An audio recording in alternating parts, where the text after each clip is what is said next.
that back there? That pile of organic material, looks like seaweed and such. We call that the wrack line. And the wrack line is critically important for shorebirds during migration. I'm Dan from Lead with Nature. Welcome back to another episode of Learn a Bird. Today's not really about a bird, it's about habitat. Because if you're going to learn your birds, you got to know where to look for those birds. If you want to learn your shorebirds and you're anywhere near a coast, you got to know to look at the wrack line. The wrack line is full of organic material. All those seaweeds and other plants host all sorts of invertebrates, mollusks, crustaceans, and more. There's tons of flies down there, and in a quick glance, I've seen at least 20 species of birds using that wrack line.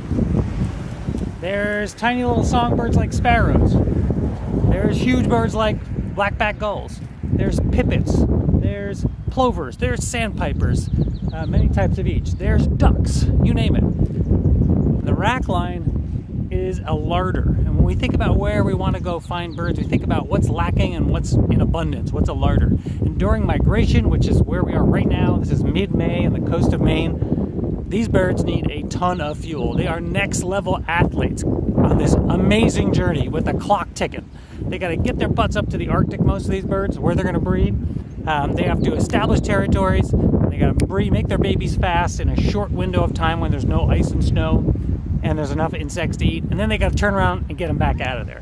So they're on the clock, like an ultra athlete. And so fueling up on these spots and resting is huge. Right here below me, there's about 25 semi-palmated plovers just resting out of the wind and in the sun, feeding every now and again, pretty good feathers.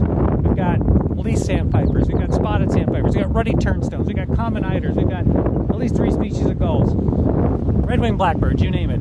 So this is the wrack line, and this is where the food is. And the food is where the birds are. So with that, learn a bird. Good bird.